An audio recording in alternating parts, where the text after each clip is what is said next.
Okay, so I'm going to jump in. For those who are new to our community, we have over 100 women joining our free Facebook community every week. So I just really like to just welcome everyone, those who have been with us for 4 years on our journey of podcasts and meetups in our community. But those who are new, welcome. My name's Liz. I'm one of the co-founders of the Real Estate Investor community. So if you're new to our community, please put that in the chat box. Love to welcome new people to our community and just appreciate your time so much.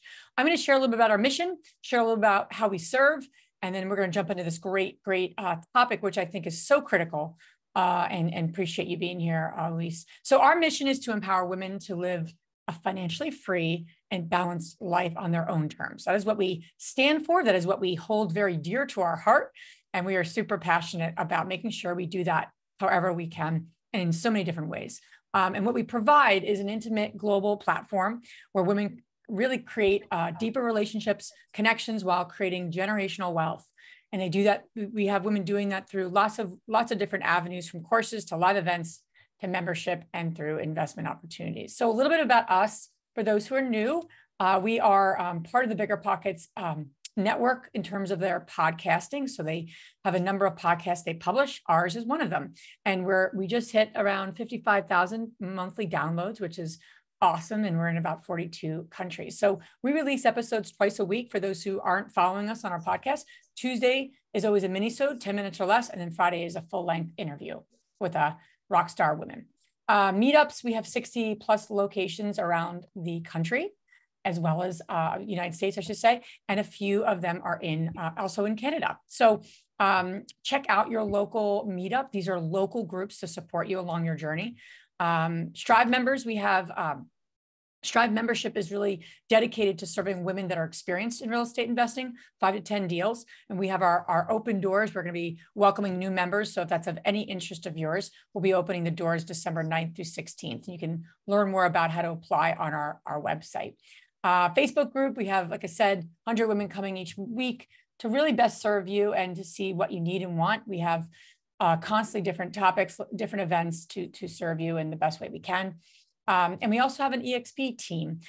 We call it our InvestHER EXP org. And this is really unique in that it's for women who are real estate agents, real estate investors, real estate agents who are also looking to build the wealth of for themselves, not just building the wealth of other people. So those are specifically for agents, and we have about 20 women on that team. And we're constantly looking for investment opportunities ourselves. We are active investors, and we just partnered recently in a project 5 property deal in North Carolina and Kentucky. So we are in the throes with you as active investors.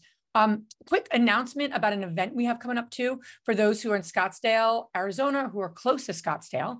Andres and I are going to be actually at the Omni Resort, where we're having InvestHERCon 2023. If you've not heard about InvestHERCon 2023, check that out. May 18th and 19th, it is going to be an amazing conference, 500 women, and we have the entire resort ourselves. So it's going to be really an amazing experiential conference. We're going to be there checking out the site. We're going to be doing some things with the event team. So we are inviting women on that Saturday, December 10th, to join us for a goal-setting mastermind. It's going to be from 9:30 to 12:30. So if you know anyone, or if you yourself are local to Scottsdale, it's free. But we do need women to complete a quick application or just a quick form. And we're doing applications. So we really want to get a good group of women masterminding together, talking about goals like in a completely different way than what the norm is. So if you want to check that out, go to our events page, therealestateinvestor.com/events, and you can learn more about that. But without further ado, Louise, thank you so much for being here. You can, I'll stop sharing here. Thank you for joining us to talk about a really important topic. We see a lot of women in our community talking about managing and securing their buildings and how important that is. And I think someone in the chat box said, especially when you're an out-of-state investor or you're doing long distance investing. So excited to have you, Louise, today to talk about tech and how investors can protect our assets and protect all, we work so hard to get these assets, we need to protect them. So excited to have you here. Thank you for making time. In terms of Q&A, I can field questions in the Q&A box. And then as people ask them, I can, let you know. or we can just do the questions at the end, whatever your preference is. I'm here to be your second in command and help facilitate this. So whatever you prefer, but I can keep an eye on questions and we can go from there. Awesome. Well, thanks so very much for the time. I appreciate it, Liz. Thanks for the introduction. I'm very privileged to be a part of this community. Today, I'm very excited to share with you all the knowledge that I have around securing your real estate property and then also using technology to manage your property. Forgive me if I sound a little scratchy. I'm fighting a cold right now, but I'm going to do my best to kind of get through this with you guys and hopefully share enough value to your community. So we're going to zip right through. I probably won't get to most of this, but I'm going to zip through and try to get through as much as possible and then leave it open for questions because I feel like that's where a lot of the value ends up coming also. So please, if you do have questions, send them in the chat. Liz is going to be backing me up, so I appreciate that. Please send them. Don't hesitate. Every question is easy to answer, so no problems there. Okay, so let's zip right through. All right. All right, so some of the topics we're going to talk about are property protection tips and solutions. I'm going to give you just a quick rundown of some of the things you can do to protect your properties. Using smart home technology to manage your portfolio, that's probably going to be the bulk of today. Some alternative industries that maybe you didn't think about, some places that you could apply technology to not only help you manage your portfolio and create efficiencies, but also to service different communities maybe you didn't originally think that you could service. So and we'll talk about that as well, and then we'll have a quick Q&A. So just a quick 5 ways to protect your property, right? So some property security tips. One of the big things, particularly with new construction, is being able to put up some type of fencing. Now, this is not always possible, typically in like row home situations, or if it's just a internal renovation, gut rehab. You're not necessarily going to put fencing, but on new construction projects and specifically commercial projects, multifamily or commercial, you're going to want to put some type of fencing around. That really does help deter would-be thieves. I'll get into an example later next year. We're going to be doing security on a large hospital conversion that they're going to be converting into a not physical rehab, but rehabilitation facility. So fencing when possible, ensure critical entry points or gates are locked and when not in use, and that you've kind of patched up any areas that may give you access to the property. Some of the other things are like heavy equipment that can be secured. You can use GPS tracking, which we can help you with that kind of stuff as well if you're interested on heavy equipment for vehicles, bobcats, that kind of thing. Make sure that the site is lit. And if that can be a large commercial site, making sure that you have, lights and cameras on board, or even if you just have an outside light for a row home, it's really important that that is functional to help to, deter would-be criminals. Keep your supplies lean. Now, this is a big one. And we understand that during construction, I'm a real estate investor myself. We understand it's really tough to sometimes not keep materials in the property when the job site has to be worked on the very next day. So it's kind of a balance. So you just want to try to keep as few as supplies on site, try to do it in phases so that you don't have tons of materials, stacked up in there. Try to do it per phase and just have that equipment only. This will help to deter, obviously, losses in the future if should that occur, God forbid. All right, one of the other things, and this is the big one, using remote video monitoring or surveillance. Now, what does that mean? I mean, in empty properties, vacant properties, a lot of times we don't even have electric, and we surely don't have Wi-Fi there.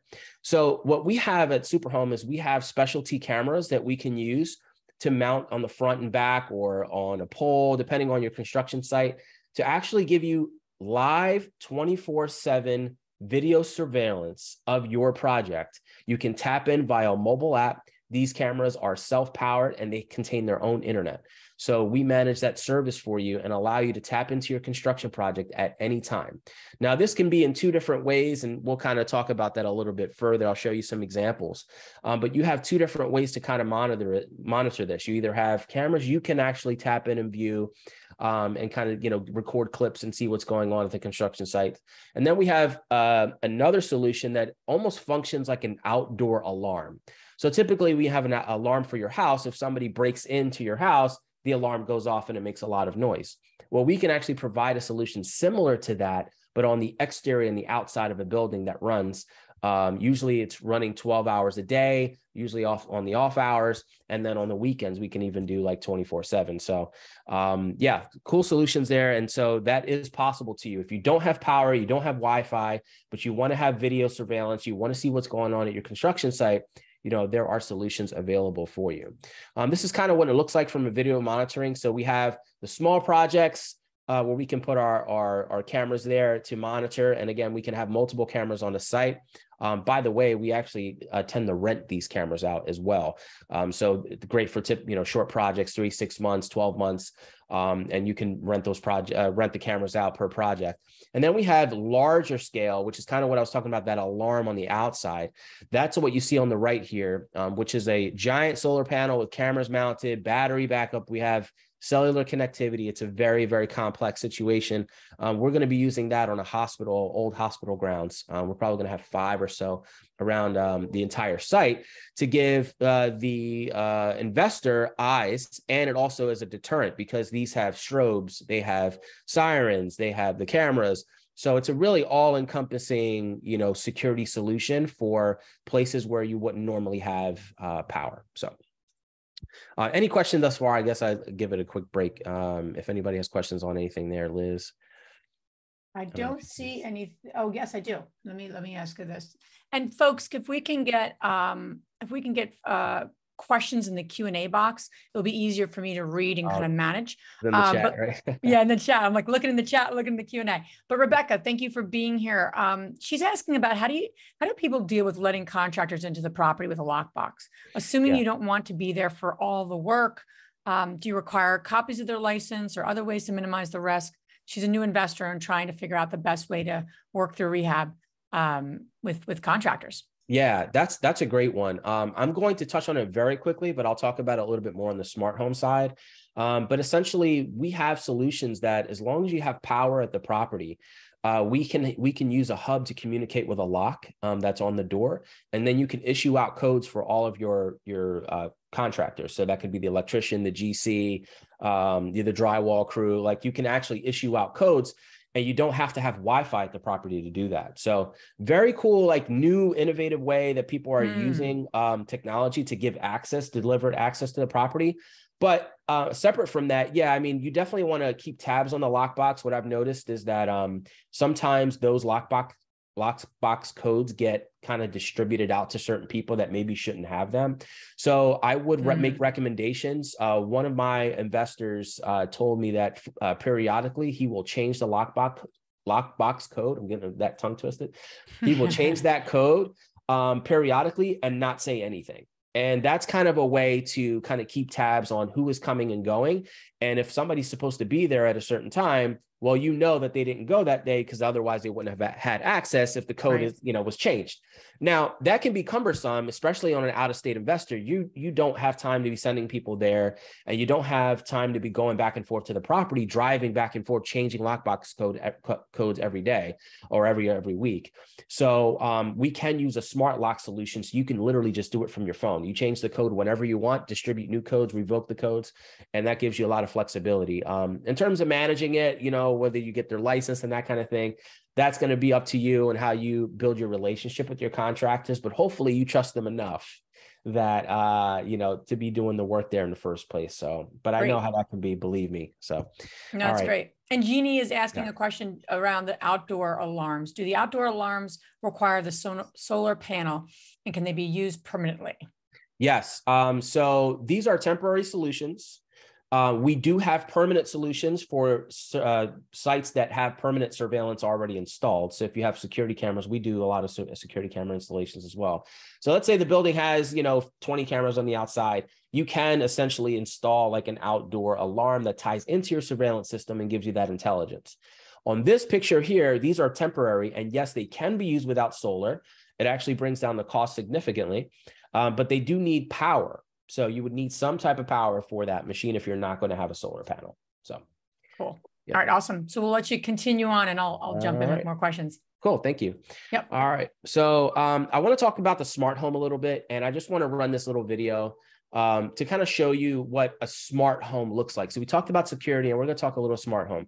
So this is demonstrating what a natural day could be like living in a smart home, either for your Airbnb guests, or if you're creating luxury apartments, or if you're just selling a flip that you want to have as a very like, luxury feel, you want to give them some amenities. This is kind of what it looks like by controlling different elements of your home, your locks, your lights, your shades, turning on your TV, and using your phone or using a voice assistant to really be the cornerstone of all of this. Lighting control is a huge one in the Airbnb space. Obviously, we have a lot of investors on this page, on this call. So there's a lot of, this is an old video, by the way, but it's just really to give you kind of a synopsis as to all the different elements that you can control from your smartphone or from your devices. So let's talk a little bit about what a smart home is. Just in general, it's a home equipped with lighting, heating, electronic devices that can be controlled remotely by a phone and computer. Simple as that, right? We're giving you the ability to control the major components of your home from your mobile devices or computer. All right. So this is kind of just what it looks like. You have your home, and then you have all the components that kind of talk to that. And come back one step. All the components that kind of talk to that. So your speakers, your thermostat, your cameras, your lighting, your locks, all controlled from your phone. And there's so many categories out there. So we have air conditioners, purifiers, cameras, doorbells, garage doors, light switches, televisions. I mean, it goes on, and it keeps getting bigger and bigger as the years progress. Technology becomes more accessible. And so we're able to introduce new components to allow you to control that, that from your phone. So it's a very exciting thing. I do a lot of the hard work, guys, where I'm actually like studying what's coming to market, what type of products are available. And then I also make sure I check out the reviews. I can't test everything, but I do test a lot of products at home. My wife calls this house the Inspector Gadget house, because I have so much going on. But I do that because I want to make sure that I'm vetting as many of the products as possible to give you guys the best solutions. So ever changing category of products.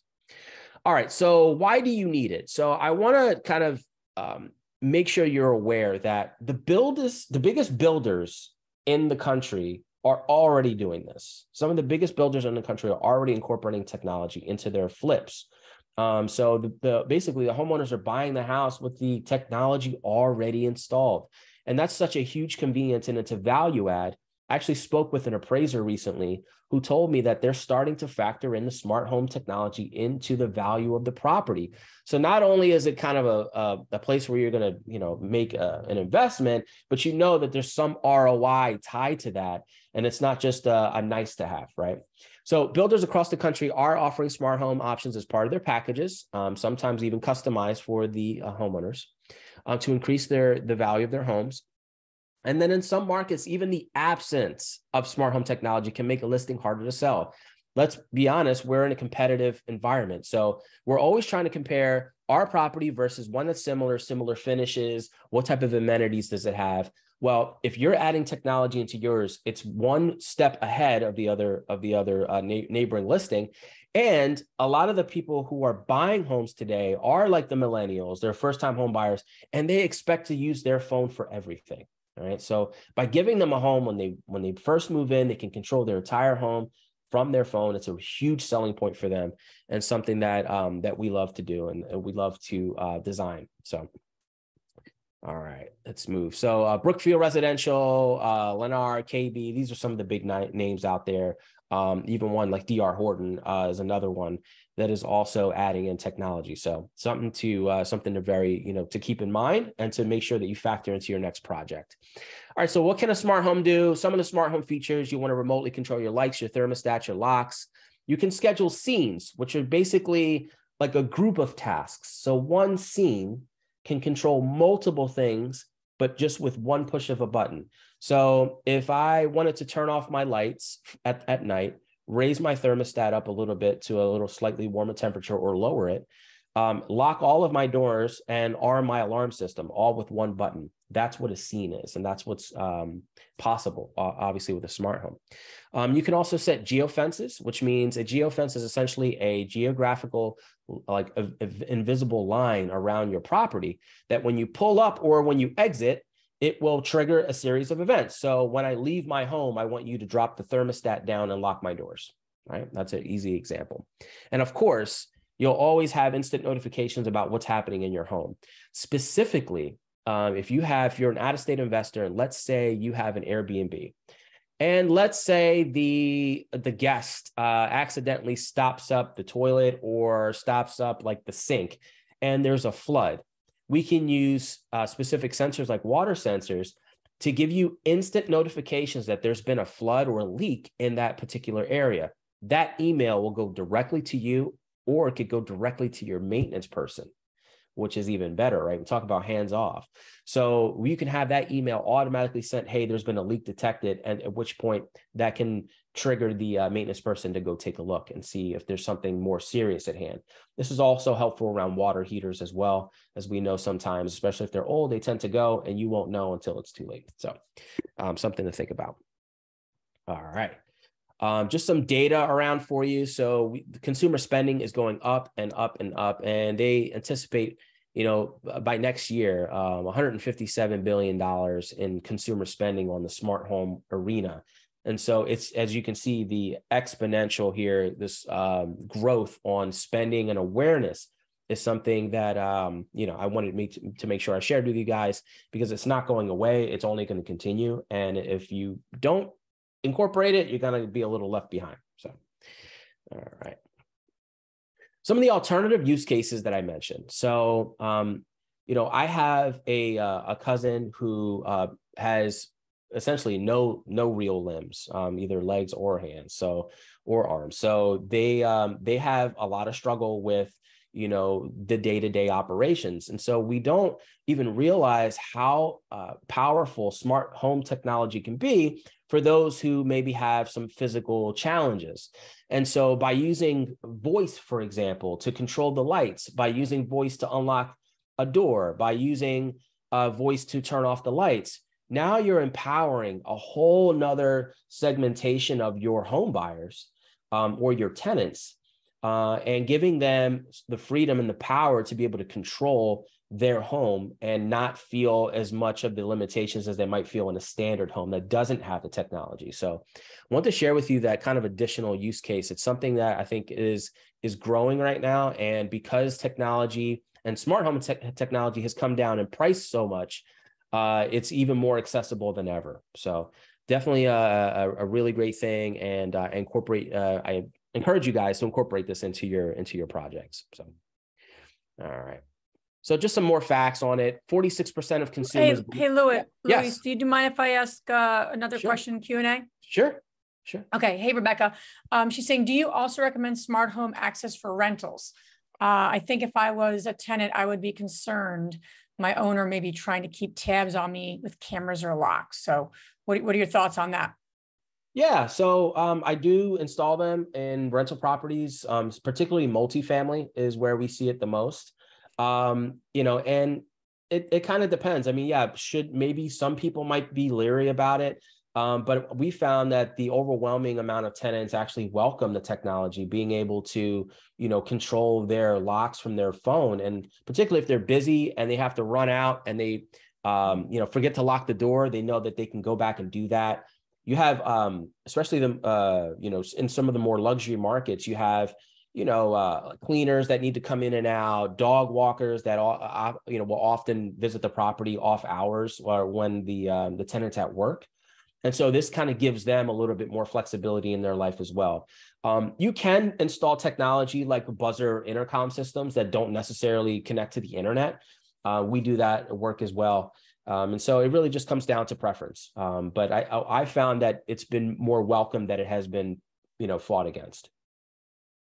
Makes sense. And I would imagine this is probably for everyone to understand too. I'd imagine being proactive with your communication of what you're doing to the property for the tenants would be really powerful, meaning you don't just do something and then they're like, what is going on? Is Big Brother trying to watch me? So I think proactive communication with any change you make to the property, it's just smart to do that with your tenants, so they know, or your residents, if you will, so they know that this is what you're doing, this is why you're doing it. So there's no rumor mill or, I don't know, tenants like to talk to each other, especially if it's a multi. So you'd rather get ahead of that and get really clear with them why you're doing it and how it's going to benefit them. So Yeah. I just want to mention that. I don't know what your thoughts are there, Luis, but I've always seen that with all the multis we've owned. You got to get ahead of it because they're just going to start the rumor mill. Exactly. Yeah. I mean, and if you can do it early on where they literally are renting it with it, where it's already installed. I mean, that's kind of, they know what they're getting, what up front, but particularly if you're doing a retrofit, which we do all the time also, just, discussing the benefits, like, hey, I want to increase your quality of living by giving you smart controls that you can use. I can tell you, I've left my garage door open or definitely left my door unlocked in the past. And so just giving them that peace of mind that, hey, you'll have control if you have to let a dog walker in. But even from your side as the investor, what I found is that now you don't have to go back to the property and change locks, right? You're not cutting new keys. This is just a matter of going into your mobile app. Once the lease is over, you can clear the codes and set up new codes for the next tenant. So it makes remote management of your property also better. So it's a win-win, I think, for both the residents and for the property owners. Yeah, that's great. Okay, awesome. And please keep coming with the questions in the Q&A box, and I'll pop in and help. Yeah, these are really great questions, by the way. So this is great. All right, so 46% of consumers believe it's important that their current home or next home that they purchase be equipped with smart home technology. This is all data from actual documented sources. So we have HGTV kind of chiming in on this one. Let me go here. We have the next one here. 57% of Americans say that smart home technology products can save them an average of 30 minutes a day. I mean, we think about that. I just can tell you just from having to, shut off all the lights and turn off the, lock the doors and set the alarm and make sure things are closed. I don't have to leave the house and then drive all the way back to make sure I did something. I can save time by automating that as soon as I leave the home. Everything just happens all at once. So this information is, and this technology has been really, really great for, for the populace. 45% of Americans say that the smart home products, they save them money. And we mostly see this in the heating and cooling with smart thermostats, and then also in the lighting sector. So, whole house lighting control is another amenity. You can have that in your Airbnbs, which will conserve electricity, because we know that guests will leave the lights on, they will leave things just as they are. And so it's kind of nice that you can just push a button and just shut off all the lights in between bookings. Or if you have to have the property, vacant for a turnover or something like that, you can manage all of that from your phone remotely. So. All right. Just a couple more. 81% of buyers indicate they'd be more likely to buy a home if it was already pre-installed. Kind of goes to what I said earlier. So it's very, very popular right now. And then just some more information on savings. Ecobee, which is a smart thermostat, mentioned that 23% savings on their heating and cooling costs. Insurance companies with alarm systems typically will offer discounts on homeowners insurance. And fun fact, we do a lot of vacant property security. We also install temporary alarm systems at properties. Well, some insurance companies will also offer a discount on your insurance because you have a professionally monitored service. So we can provide you with a certificate, and you can provide that to your insurance company, and that will give you your discount on your insurance. So that's always good. We always like to save. And then occupancy sensors can reduce lighting costs by as much as 15%. You can kind of have it so that similar to the ones that are built into the wall, you can have exterior sensors that will shut off the lights when nobody's there. So you can do that as well. All right. So platforms of technology, I'm kind of going to skip through this a lot, but there's Apple, Google, Amazon, Samsung, there's third-party security companies, and there's the professional side of Control4, Savant, and Crestron. We can obviously talk through some of those details as well. The technologies that are out there, this is probably a big one. And there's some others here, but most folks miss this. A lot of people think that, smart homes are just based off of Wi-Fi, and that is not the case all the time. So Wi-Fi, Z-Wave, Zigbee, and Bluetooth are sort of the four main radios. Cellular is another one, which is not even on here. So Wi-Fi, Z-Wave, and Zigbee. Z-Wave and Zigbee are kind of, think of them like Wi-Fi, but on a different spectrum, and it's typically local. It's a radio frequency local to the building, and to the home. And then Wi-Fi obviously is Wi-Fi. We know that. Bluetooth is short distance communications as well, and cellular is the last one. So important to note there. Security and privacy, I'm going to kind of skip over this one a little bit. We have Apple stuff. Hey, Louise, Yeah. can I ask a quick question? Yeah. You mentioned it earlier, and I think it's something really important to note as we're putting our expenses together for real estate deals. So you just mentioned a moment ago about how often security will impact our insurance, meaning it will actually reduce our insurance. Is there like a rule of thumb that, because that's an interesting point, and I think it's a very good point. Is there a percentage? Is it certain insurance companies tend to reduce it, a certain way, or is the amount of security you have?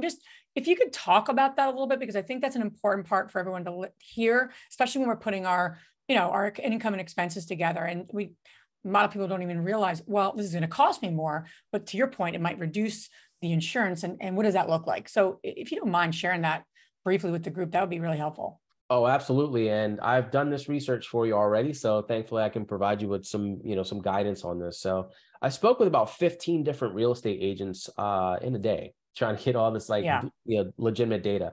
And it varies. Some do not offer any price breaks. Some do like a 10%. Some do a flat fee, like not flat fee, but a flat, like it's not like a percentage based on the policy.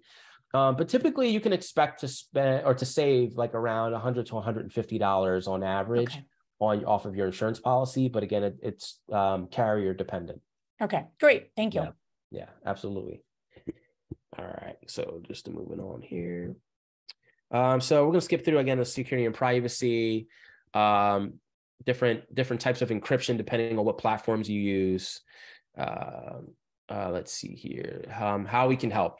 So this is kind of the big one. How can I help you guys? So, we can build technology packages, whether that be for an Airbnb, a flip you're doing, an investment property, a multifamily, to meet the needs of whatever your customer is going to be. And so that's kind of where we fit in.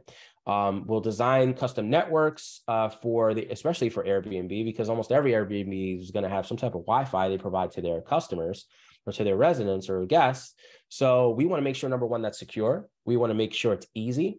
And in some cases, we can even turn it into a marketing arm where in order to get access to the Wi-Fi, they have to enter in their email address. And maybe you have, one person that booked, but then you have 5 guests staying there. Well, you don't have the contact information of the other, 4 guests. So you can actually make it so that if they connect to the Wi-Fi, they have to punch in their email address, and then all of a sudden now they get access to the Wi-Fi. So we can even turn it into a marketing arm for you.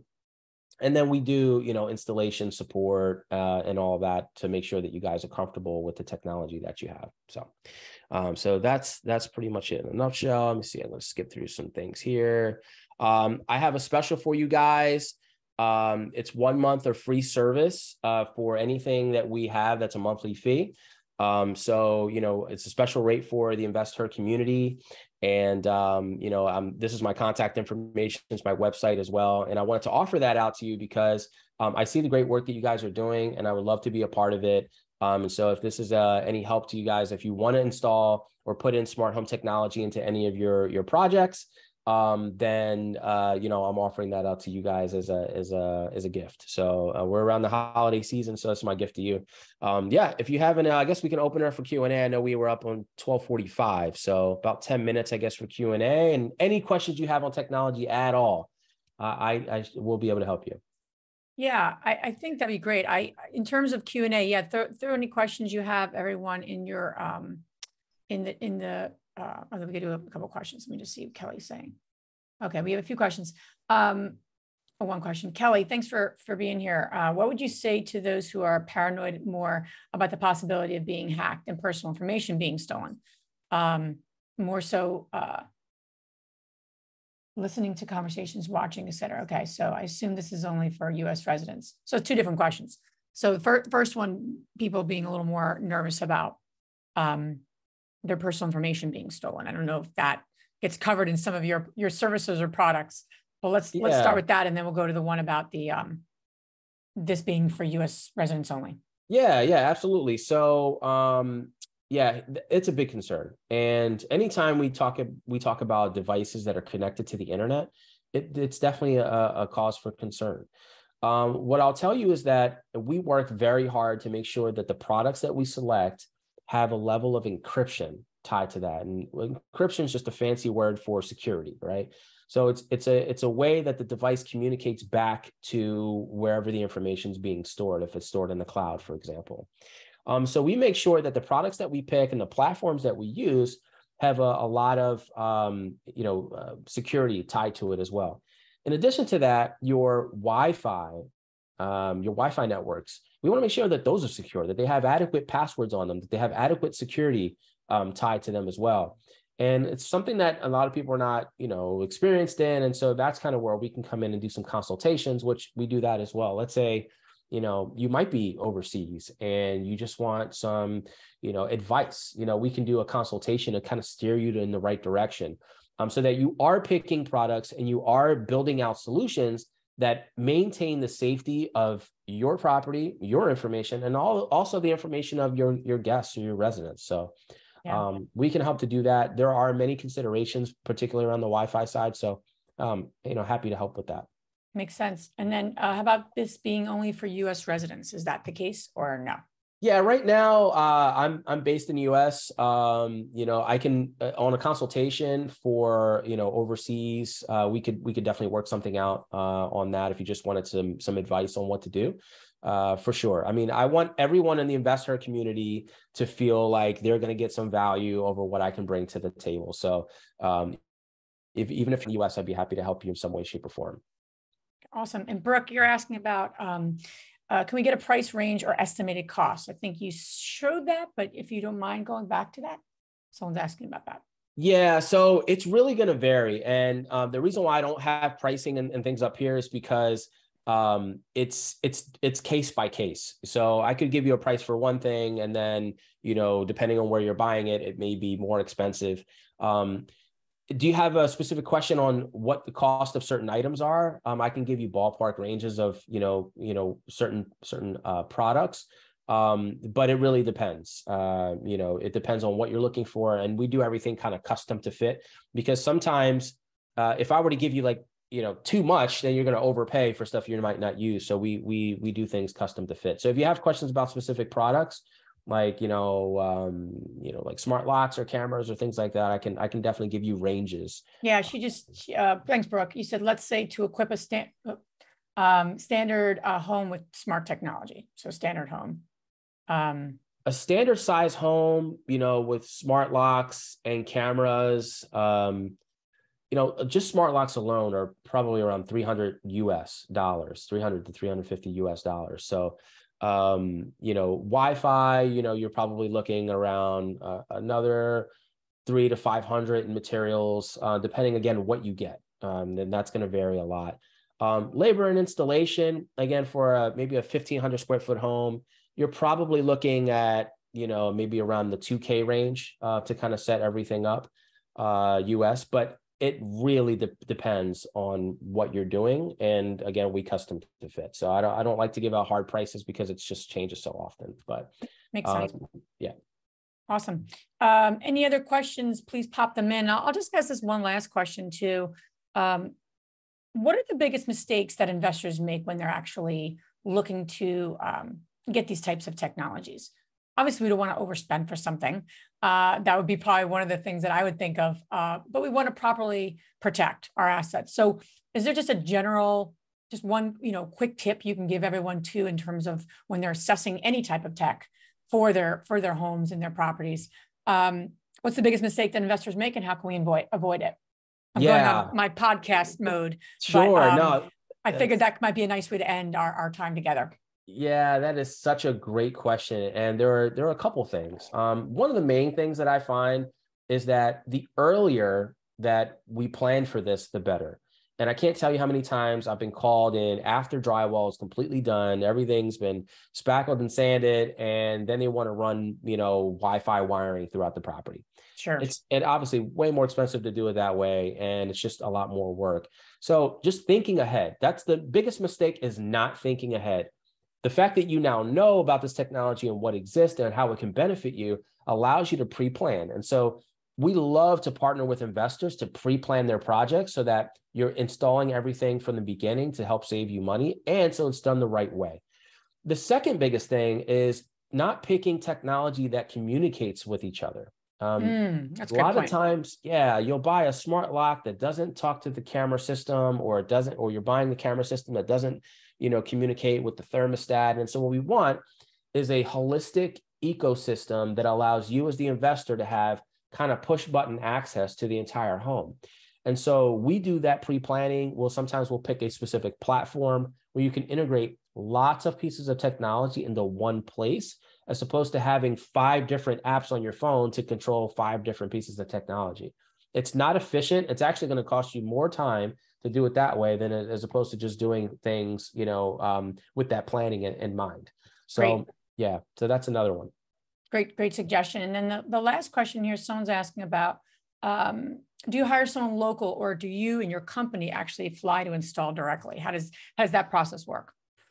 Yeah, so it depends on what it is. If it's the large, solar panel, camera, security job site, we have nationwide partners for that. But most of the time it's us, installing. Myself and my technicians will go through and do the installations ourselves. But again, sometimes we have partners depending on what it is. Awesome. Great. Thank you so much for being on today. Appreciate your time and sharing some tips and strategies. And, thank you so much. And I hope everyone got something from today. We always say with any webinar, with anything we do, the key is what's that one takeaway. And for me, I know we don't often think about the importance of this, but it really is important. And proactively thinking about it, right? Not when you close, but maybe prior, and also having all the tech talk to each other. That was great input for me, especially as an investor. So if you want to share your big takeaway or one thing you're going to do as a result of today, that would be amazing, because that's exactly why we do these webinars, to help you on your journey, whether it's investing, business, or self-care, are 3 pillars that we hold very important to everything that we do. But Luis, thank you so much for your time. Everyone, thank you for being here. We have upcoming events in December 8th and December 13th. Got some really great ones coming up in December, so stay tuned for those. And Jeannie, you are, I just want to say a couple of things that people got from it. Having the tech talk to each other is key. I like the idea of using smart lock instead of having to change out locks between tenants. They're calling you for a consultation. That's great. Kelly said definitely took away support for one system over different apps.